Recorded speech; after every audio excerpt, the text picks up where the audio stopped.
everybody, and happy Monday. You know what that means. Go grab your favorite cup of hot cocoa, a few of your favorite cookies, pull up a chair, and sit and chat with me a while in today's episode of Cocoa and Cookies.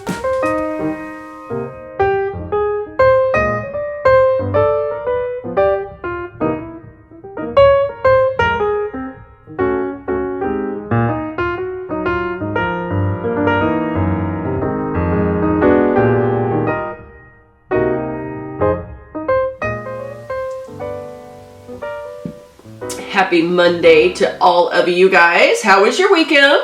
All of you guys already know how our weekend was. If you're following through with the vlogs, you've seen just about every minute of our life all month long. So, I think that pretty much goes without saying this morning, but how was yours?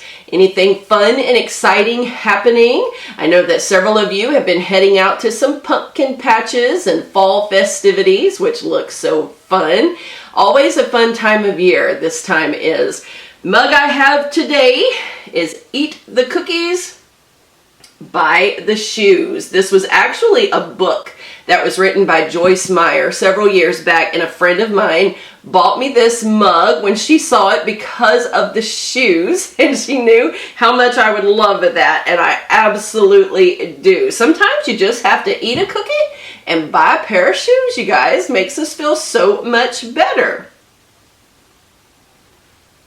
I'm going to try to remember to show you guys my mug each week. I often forget that, but trying to get better about remembering.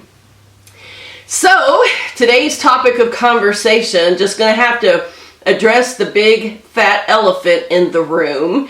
Those of you who watched the vlog on Saturday evening know that we've had some pretty hateful comments coming into the channel, and those comments drug on through Sunday. So, we're going to address that issue today, and we're going to just tackle it head on, because if there's one thing that I have learned about human nature, and I'm not sure what makes it this way, but it's something that I really just don't like, is the lack of ability to be able to accept differing opinions from our own.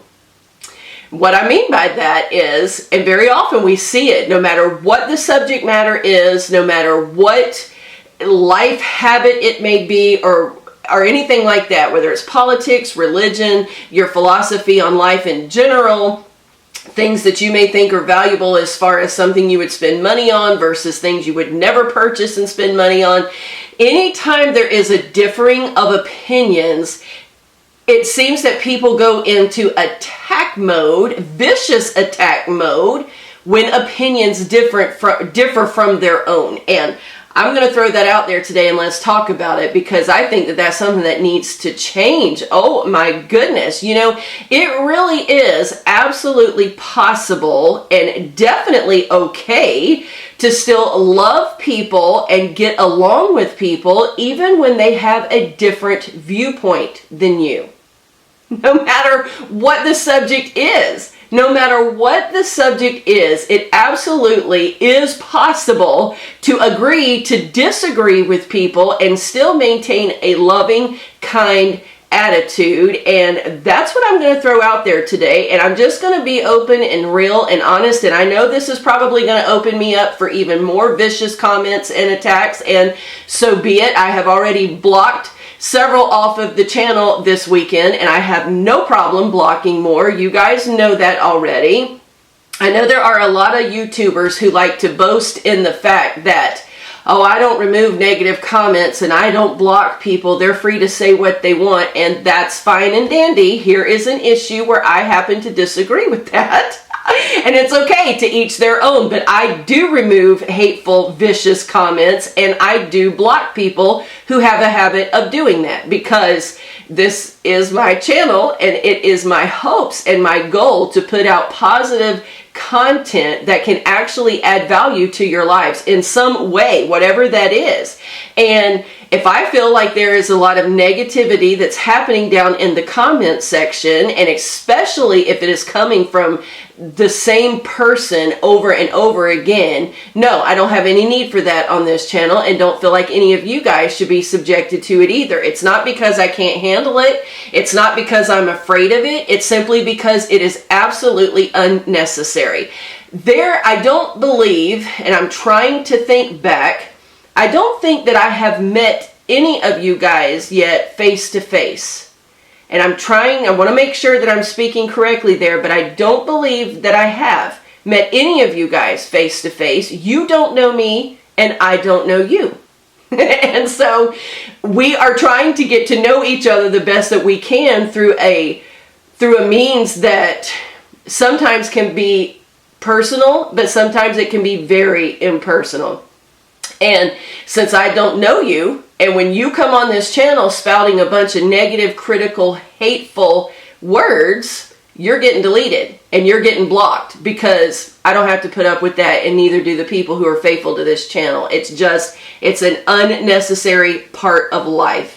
If you have something to say because you disagree, at least say it in a disagreeable way. I have gotten emails throughout the weekend. I have gotten personal messages. I have gotten public comments. Some of them have been very vicious and rude, and some of them have actually been disagreeable, but yet in a polite, agreeable attitude, if that makes sense to you. And I have no problem with that kind of thing, because I know that people are not always going to see eye to eye on subjects. People are going to disagree. People have their own thoughts and opinions. People see the world through different lenses, and it's okay to talk about issues, to discuss them, and to throw out different ideas that can help me better myself, or where I can help you better yourself. But when it turns vicious, we have a problem, because there is absolutely no reason and no call for demeaning, degrading, disrespectful dialogue. It's not positive. It doesn't do any good. All it does is cause walls of defense to go up on either end, and it does not, in the end, offer any kind of constructive process at all. So, that being said, let's go ahead and get this elephant in the room, because if I've had this many messages and comments, personal inboxes that have come into me, apparently it's a big enough issue that we need to discuss it, and that subject would be Brownie. Most of you will remember her because she showed up at our home sometime after the storm. It was on Sunday night. She showed up here at our house, and for those of you that have not been following the vlogs, or maybe you're new to the channel today, she was a little dog that showed up at our house who is half pit bull. Showed up at our home on Sunday evening. The hurricane came through on Friday, so it was 2.5 days past when the storm came through. This dog showed up on our property, and of course immediately we had pulled up into the car. We see this pit bull dog approaching us, or what we knew as a pit bull mix, and those of you who know anything about pit bulls know they can be very vicious. Out here, unfortunately, in our section of the county, we do have a dog fighting ring that my husband and his office has been working very hard to shut down. They have made several arrests. They have rescued several of the dogs from out there. And so when we saw this dog approaching, my husband was very cautious and did not know, okay, where did this dog come from? She is obviously part pit bull. Is she a nice dog? Do we have to worry about trying to get in the front door? Is she an escapee from this dog fighting ring? We had no idea. We didn't know. So he calls her over. She seemed pretty friendly, and she allowed him to pet her. We were able to get in the house, and everything was pretty cool so far as that we could tell. With a dog like that, you never know, especially something that is a stray. We had assumed that she possibly might have gotten lost because of the storm that had come through, but that theory probably really doesn't hold water, because of the fact that even though we had a lot of rain and wind here, and we showed you all the way through the storm, and although we did have some trees down and some power outages all throughout our county, we did not receive such severe weather that it would have caused this dog to have been dislocated from her family. Second of all to that, everybody around here was making preparations for the storm, and we had shelters here in our county that was animal friendly. And so anyone who had dogs or cats, anything like that, they had already been secured and put into place so that if the storm got that bad, the animals would be protected. So the plausibility that this dog was just dislocated because of a storm is very low. That's just not likely. More than likely, what happened with this dog, it was obvious she had had recent puppies. When they came to get her, they could tell that she had been lactating, but that some of the tits had already dried up, and there was only, I think, only one more that was in the process of drying up. So more than likely, and what the opinion was, is that she got pregnant, she had some pups, probably by an owner who wasn't prepared for that and did not have the money to have her, don't remember if it's spay or neuter for a girl, you guys forgive me, whichever one it is. They didn't probably have the money to have her fixed, didn't want more dogs, and probably dumped her out. So she showed up at our home. So, being the compassionate people we are, believe it or not, you guys, we did take care of her for, I think it was 3 days. 3 days that we took care of her. We fed her.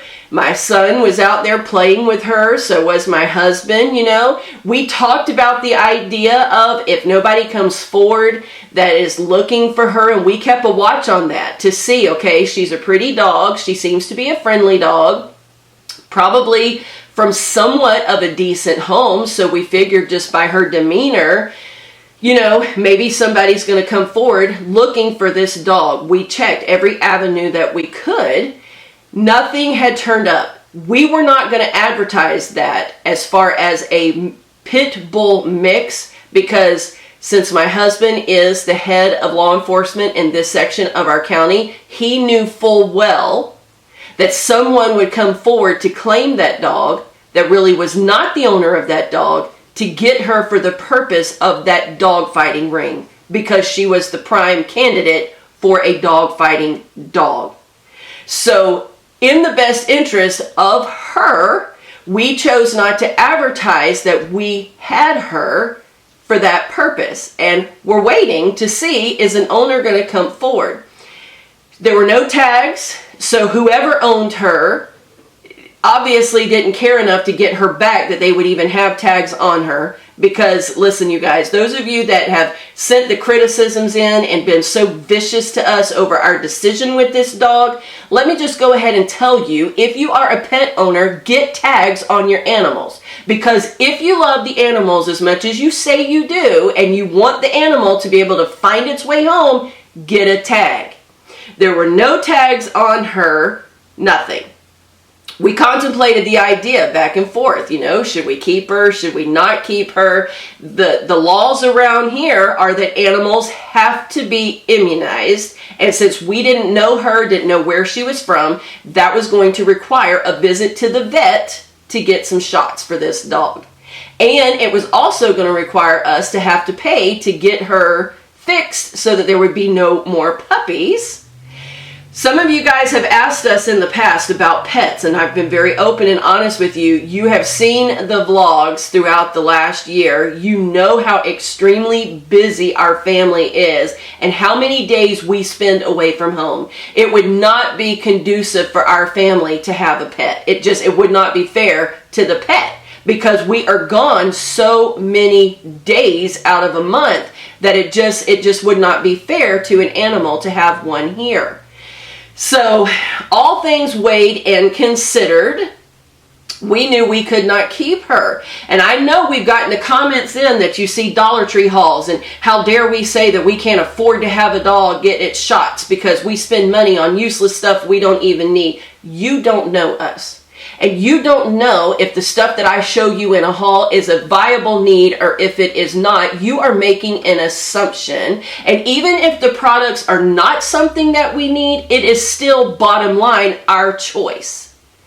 However, I will say this, you guys know how many doctor's visits that we've made. You know the condition that I am even facing right now with my foot and my leg, have no idea what's going on. And the main reason that I have put off going to the doctor is because I simply cannot afford another medical bill right now. Even when you have insurance, guys, there are co-pays and there are out-of-pocket expenses.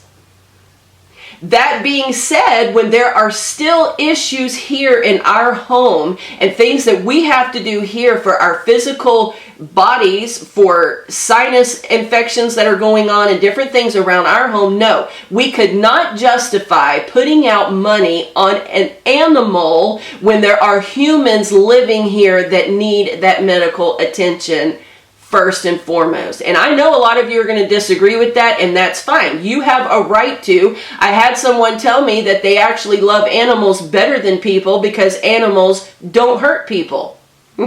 Okay. I know that there are a lot of animal lovers who can't stand the thought that we had animal control come and pick her up. I get it.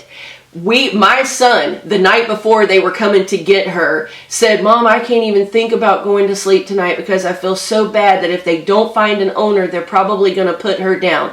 It was not an easy decision on our end either. We're not heartless people who just look for the chance to kill an animal. We don't. But we also understand that there is a huge difference between animals and people. And although a lot of people don't feel that way, we do. And it is absolutely okay for us to have our opinion. And for us to be viciously attacked in the manner that we have been because our opinions differ from yours is not fair at all.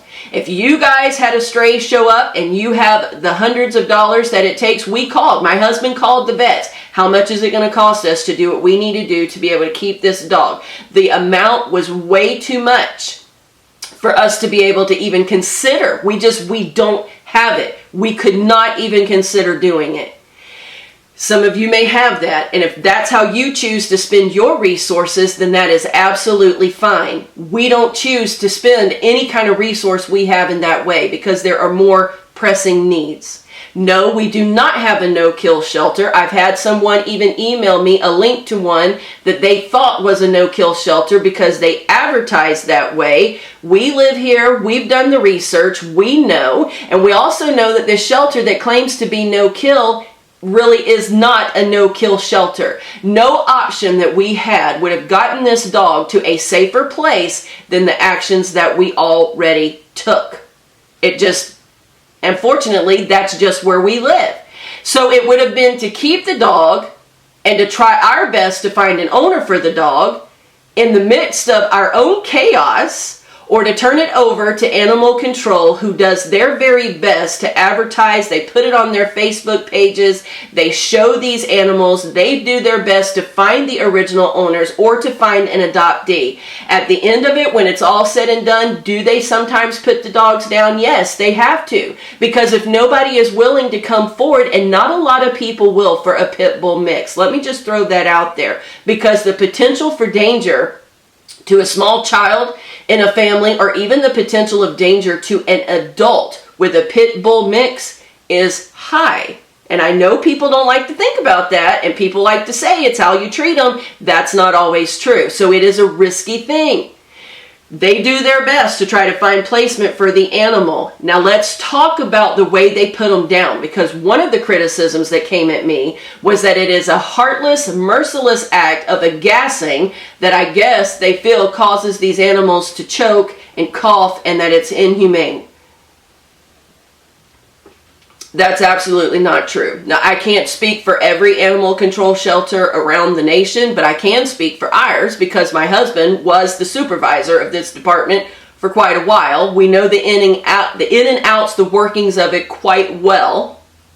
They do not gas our animals here. There is an injection that is given, kind of like an immunization, that causes the dog to gradually fall asleep, and then it will stop its heartbeat. It is not heartless. It is not merciless. It is not vicious in any way. It is the best possible way, if you want to look at it like that, that they can put these animals down without cruelty and without just being horrendous to the animal. Because believe it or not, guys, these people that work at our animal control shelter, I don't know about everywhere else, but they've even adopted several of these dogs and cats on their own, and they take them in because they are people that really do love these animals.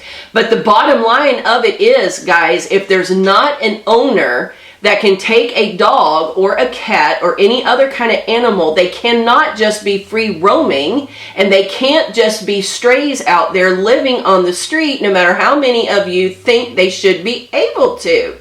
But what really gets me, and the whole thing of it is the viciousness that our family has been attacked because of how we see things and how we view that.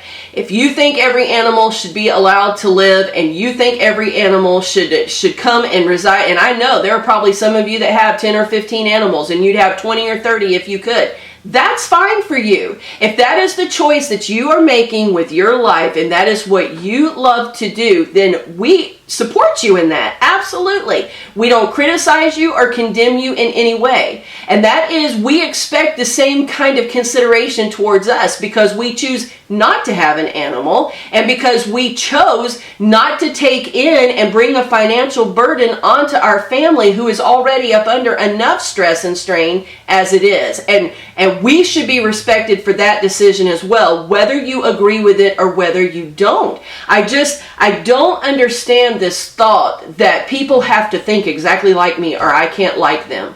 Where did that come from? What is that? I disagree with a lot of people. I disagree with a lot of you guys. I watch channels all the time that put content on their channels that in my mind I'm thinking, whoa, I would never do that. But I certainly don't comment it. I certainly don't judge that. I simply think to myself, we have a differing of opinion on that, and then I move along. I still love these people. I still support the channels overall. I don't understand this attitude in our culture. And it's about everything. Like I said at the beginning, it's about every subject of life.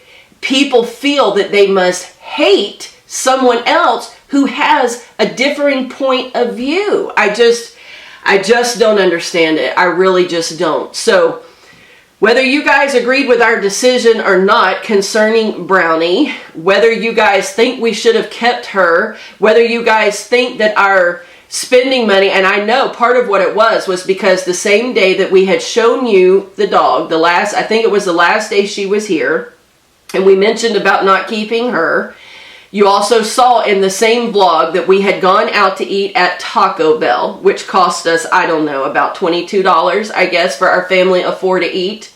And I know that the comments, you can't afford the shots, but you can do stuff like this. We had just gone through a major hurricane. You guys saw the vlogs and knew we did not have any food in this house except for a few canned goods that were left over from preparation for the storm. My family had to eat. And if it comes down to feeding my family or feeding a dog, I'm going to feed my kids. Bottom line. And I know, again, there are a lot of you who feel different than that. Trust me, my husband gets calls all the time for child neglect, where kids are being left out there, not being fed and not being clothed, while parents sit there with 50 pounds of dog food sitting in a corner because they're feeding the animals instead. We get it. We know there are differences of opinion. But my whole point to this, I guess, is just to say it really is okay to have differing viewpoints and differing opinions. You really can still love people even though they may view things differently than you. So, I'm just going to leave it there. It's enough said. We made the best choice that we felt that we could make for everybody involved. The dog was not our responsibility. The dog showed up here from whoever dropped her off and let her out. Whatever the situation was, she was not, has never been, and will not be our responsibility. However, for the 3 days we had her, we took the best care of her we could because we're not heartless. At the same hand, we choose not to have pets. And there are several reasons for that, and it's absolutely okay. It doesn't make us less human because we don't have an animal. I mean, come on, for real. I mean, it's just been that kind of weekend. So I'm throwing it out there. And I know there's going to be a lot of you who disagree, but I can already warn you, if the vicious, hateful comments come in, yes, they're going to be deleted and you will be blocked, because you can disagree with me in an agreeable way that is respectful and that is still polite, and we can choose to see things from a different viewpoint. So I'm throwing it out there, but I am interested in your thoughts, not about the dog, because that decision is made, but I am interested in your thoughts on why can't people disagree and still love each other? I want to hear your thoughts on that. Do you have a hard time with that? Are you one of those that whenever you see decisions being made by someone and you don't agree with those decisions, that all of a sudden you hate that person and feel you have a right to lash out so viciously? That's probably what's beyond me, is the number of people through the weekend that have felt like they had a right to lash out at us and be vicious towards us just because they didn't agree with a choice we made. And, we certainly don't do that. We do not lash out at people viciously when we disagree with decisions that they make. And I don't understand why people feel they have a right to do that. So anyway, not a real pleasant, upbeat Cocoa and Cookies this week, but that's what Cocoa and Cookies is all about. Sharing our heart and our subject matter that sometimes can be a little difficult to share. But anyway, it's kind of the way we're starting off around here on Monday morning. And yeah, but I would like to hear your thoughts on that. Just agree to disagree and be polite and be, if you want to have the discussion, fine. That's fine. Just do it in a respectful, loving way. Have the discussions without feeling you have a right to be vicious and attack people for their decisions, especially when you don't know them. You know nothing about us or our family except what you see on this channel. And I would hope that what you have seen over the last several years has been enough to show you guys that this was not a decision that was reached easily or half-heartedly, especially enough to deserve such viciousness that we have faced throughout the weekend. So I'm going to leave it there, you guys. I hope that you guys have a great day. I really do. Even to my haters that are out there, I hope you guys have a great day. You're entitled to your opinion, and I respect your right to that opinion. And yeah. So, gonna leave it there with you. Thank you so much for tuning in and staying till the end if you did. And I will see you soon in the next video.